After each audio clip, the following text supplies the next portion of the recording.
ቲናና ኤደን እንደምትመለከቷቸው እንግዲህ ተፋጠዋል።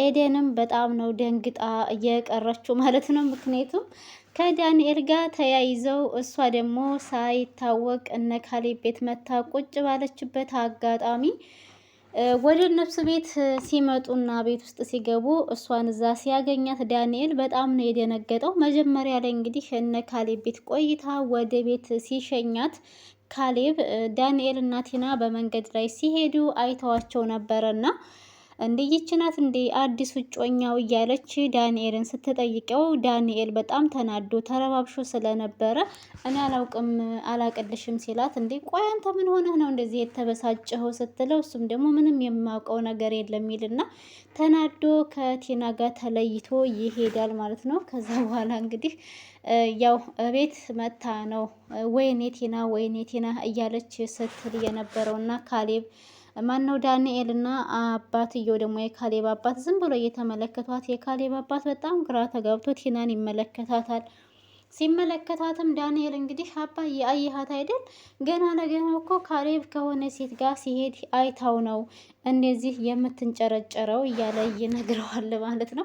እና ታዲያ ከዚህ በኋላ እኮ አይመለከትሽም ካሌብ እኮ ነፃ ነው ከፈለገው ሴት ጋር መንቀሳቀስ ይችላል የሚል መልስ ነበር አባባ የመለሰላት። እና ገና እኮ ሰማንያችንን አልጨረስንም ያኔ ወረቀት አልቀደርንም ስለዚህ ያ እስከሚሆን ድረስ እሱ ከፈለገው ሴት ጋር መሄድ አይችልም እያለ ስትል አንቺም እኮ ከፈለግሽው ሰው ጋር እየወጣሽ እየገባሽ ነው ስለዚህ የኔም ልጅ እንደፈለገ መውጣትና መግባት ይችላል የሚል መልስ ነው የመለሰላት የካሌብ አባት። ቲና እንግዲህ ይህን ስትሰማ በጣም ነው የተናደደችው። መጀመሪያ ላይ ይለማመጠኛል ብላ የነበረችው ሴትዮ አሁን ወደ መጨረሻው አካባቢ ሲደርስ ቅናት ነገር አደረባት መሰለኝ እየተንጨረጨረ ትገኛለች። ቤቱንም ለመሸጥ እንግዲህ ፎቶ እያነሳች ትልክ ይዛለች።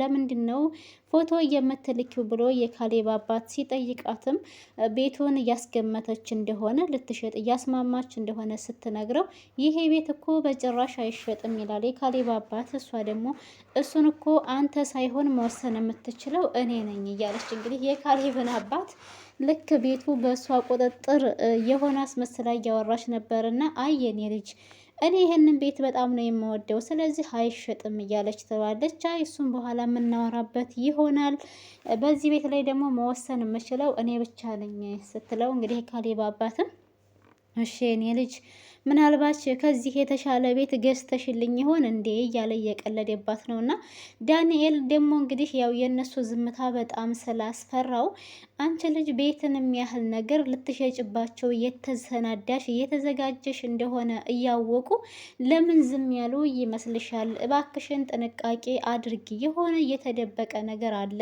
በጣም ብዙ ነገሮች አንቺ አልተረዳሻቸውም እያላት ነው።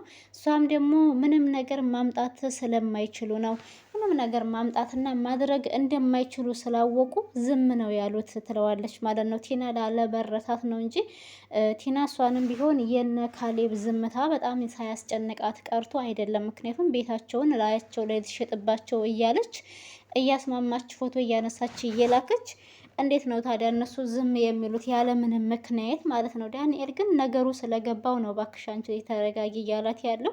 ቲና እንግዲህ መረጋጋት የላትም እንደምታዩት መረጋጋት የሚባለው ነገር እሷ ጋር ማፊ ሰብር የሚባል የላትም እና ለሁሉም ነገር ትቸኩላለች። ችኩል ስትል ግን ሁሉም ነገር ታበላሻለች። አንዲት ነገርም ጥሩ ነገር ሰርታ አታውቅም ከመጀመሪያው እስከ መጨረሻው ድረስ። አሁን ይሄ ቤት ነበር እንግዲህ የእሷ ነው ተብሎ ልትሸጥ እየተዘናዳች ያለችው። ግን በመካከል የኤደን እጮኛ ወይም የዳንኤል ፍቅረኛ ወደ ቤት እየመጣች ይሄን ነገር ደግሞ አሁን ሌላ ትኩሳት ሆኖባታልና ለቲና ይሄ ነገር አሳስቧታል። ማናት ምንድናት እዚህ ቤት የምትመላለሰው እውነትም የካሌብ እጮኛ ናት ወይ ያለች ነው። ሰላም ሰላም፣ ውድና የተከበራችሁ የቻናሌ ቤተሰቦች እንዴት ናችሁ? ላይ ሰላም ናችሁ ወይ? ደህና ናችሁ ወይ? እኔ ሰላም ነኝ አልሐምዱሊላ። እንዴት ተለመደው ወደ ቻናሌ በአዲስ ቪዲዮ ተከስቻለሁ። የግፈኛዋ ሚስትና የሰራተኛዋ ፍጥጫ የሚለው ድራማ እንደቀጠለ ነው። ቤተሰብ ዛሬ እንግዲህ ለየት የሚያደርገው ነገር የዛሬው ደግሞ ኤደን እና ቲና እንግዲህ ፊት ለፊት ግጥምጥም ብለው ተያይተዋል። ዳንኤልም ሰማይ መሬቱ ቢገለባበጥበት ደስተኛ ነው። ምክንያቱም ኤደን እዛ ቤት ውስጥ ባለችበት አጋጣሚ ከቲና ጋር ከች ከች እያሉ ወደ ቤታቸው ከቻሳ ሲሉ ኤደን ደግሞ ከእነ አባባ ጋር እንዲሁም ከትሁትና ከካሌብ ጋር ሳሎን አንድ ላይ ቁጭ ብለው እያወሩ ተገጣጥመዋል። ይሄ ነገር በጣም ዱብዳ የሆነ ነገር ነው። ዳንኤልም እንግዲህ ካሌብን ቆይማ ምን እያደረክ ነው ያለኸው የሚል ጥያቄ ሲጠይቀው ካሌብ እንዴ ዳንኤል ምን ሆነህ ነው? ምንድን ነው የተፈጠረ ችግር አለ እንዳልገባኝም በሚለው አጋጣሚ እንግዲህ ከኤደን ጋር ቅድም አንድ ላይ ስትሄዱ አይቻችኋለሁኝ ሲለው ካሌብ እንግዲህ በመረጋጋት እና ታዲያ ምን ችግር አለው? እኛ ቤት መታ ነበር አባዬ ጋር ልትጫወት፣ ተጫውታ ስትጨርስ ወደ ቤቷ ሸኘኋት። ይሄ ችግር አለው ወይ ብሎ ሲል አይ ሱስ ችግር የለውም፣ ግን ደግሞ እኔ በኤደን ጉዳይ ምንም አይነት ትዕግስት አይኖረኝም። በሌላ ነገር በብዙ ነገሮች ልታገስህ እችላለሁ፣ በእሷ ጉዳይ ግን አልታገስህም የሚል ማስፈራሪያ አይነት ንግግር ይናገራል ዳንኤል ለካሌብ። ካሌብም ደግሞ ሰውዬ ለማንኛውም ተረጋጋ፣ እኔ ከአንተ ኤደን ጋር ምንም አይነት ንክኪ የለኝም።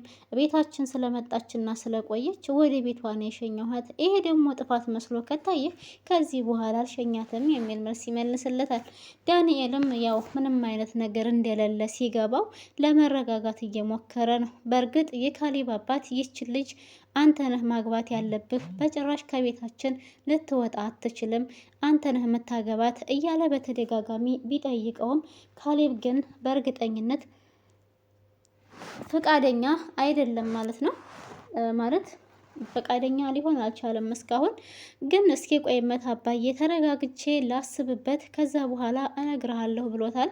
አባትየው ግን በጭራሽ ልጅቷ ከዚህ ከቤት ውስጥ መውጣት እንደሌለባት እሱ ራሱ ማግባት እንዳለበት ነግሮታል። እንግዲህ የቲና መጨረሻ እና የዳንኤል መጨረሻ የውሃ ላይ ኩበት መሆኑ እጅግ በጣም ነው የሚያሳዝነው። ዳንኤል የዛን ቀን ሲያክለፈልፍ ምን አይነት ማክለፍለፍ ቢያክለፈልፈው ነው ወደ ቤት አምጥቶ ይችን የመሰለች ቆንጅዬ ልጅ አስተዋውቆ እንግዲህ የካሌብ አባት ልጄ ይች ልጅማ ለልጄ ነው የምትሆነው ብለው እንዲመኟት ያደረጋት እንግዲህ የተረጋጋች እና ሰክን ያለች ልጅ ናት። ቲና ደግሞ እንደምታዩት ያው ቀልቃላ ናት። ቀልቃላ ብትሆንም ግን ያው የድራማው ድምቀት ናት ማለት ትችላላችሁ። እሷ ስትኖር ደመቅመቅ ይላል ድራማው፣ እሷ ሳትኖር ደግሞ ጭር ይላል። ኤደንም እንግዲህ ግራ በመጋባት ውስጥ ትገኛለች። አባባ ጋር የምትመላለስበት ምክንያት ደግሞ ያው ባሏ ምንም አይነት ሰላም እንደሌለው ማለትም በጣም በሀሳብ እንደተወጣጠረ ጭንቀት ውስጥ እንደሆነ ለካሌብ አባት እየነገረች ነው። እናም እሰጥሃለሁኝ ብለህ ያልከውን ብር አልሰጥም እንድትለው ፈልጋለሁ ስትለው፣ ወይኔ የኔ ልጅ ይህንንም ሁላ ታውቂያለሽ እንዲህ እያለ ካሌብ አባት ሲጠይቃት፣ አዎ ስለ ቲና ሁሉንም ነገር አውቃለሁ፣ ቲና ምን እያደረገች እንደሆነ ጠንቅቄ ነው የማውቀው ትላለች። እንግዲህ ኤደን ያው ዳንኤል አውርቷት ይመስለኛል። ቲና እህቷ አይደለች።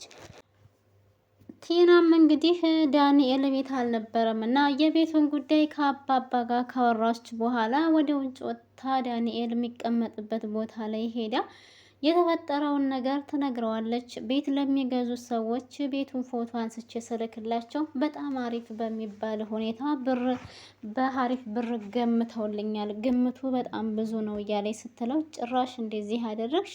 ቤቱን ፎቶ አንስተሽ ስትልኪ ማን ነበር አጠገብሽ ብሎ ሲጠይቃትም አባባ እንደነበረ ትነግረዋለች። ዳንኤል የዚህ ጊዜ እባክሽን እየመጣሽ አትበጥብጭኝልና ተነስቶ እዛው ሜዳ ላይ ትቷት ይሄዳል። ከዛ በኋላ እንግዲህ ዳንኤልም ሲሄድ ያው ቲና ተከትለው ነበረ ከኋላ፣ እሷ እንዳታየኝ ብሎ ደግሞ አምልጦ ወደ ሆነ ሱቅ አካባቢ ሊደበቅ ሲል ኤደን እዛው አካባቢ ነበረች መሰለኝ። ሩጫው በጣም ስላስገረማትና ስላስደነገጣት እንዴ ዳንኤል ምን ሆነ ነው? ቆይ ምንድን ነው? ምን ተፈጥሮ ነው እያለ ስትጠይቀው አይ ምንም አልተፈጠረም የሆነ እንትን ብዬ ነው እና እስኪ እባክሽን ውሃ ግዥልኝ ይላትና እሷም ደግሞ በድንጋጤ ከሱቅ እዛው ቆማ ውሃ ትገዛለታለች። ዳንኤል እንግዲህ አባባን እየተለማመጠው ይገኛል። አንተ እኮ ከሷ ተሽለህ መገኘት ነበረብህ የሚል ንግግርም ይናገራል። የካሌብ አባትም እሷ አልገባት አለ እንጂ በጥሩ ሁኔታ እያስተማርኳት ነበር ያለሁት ይላል። ዳንኤል እንግዲህ አባዬ እባክህ ሁሉንም ነገር ተወው እያለ እየለመነው ነው። የካሌብ አባት ትክክለኛ ቤት የእሷ እንዳልሆነ ስለሚያውቁ ነው እንግዲህ የተረጋጉት እንጂ የቲና ቢሆንማ መቼ እንደዚህ ይረጋጉ ነበር። ለማንኛውም በቀጣይ ክፍል እንግዲህ የኤደንና የቲና እንዲሁም የዳንኤል ፍጥጫ ምን ይከሰት ይሆን የሚለው አብረን የምናየው ቤተሰብ። ለዛሬ የነበረን ቪዲዮ ይህን ይመስል ነበር። ከተመቻችሁ ላይክ፣ ሸር፣ ሰብስክራይብ ማድረጋችሁን አትርሱ።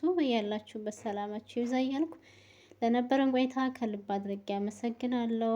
ባይ ባይ ቤተሰብ።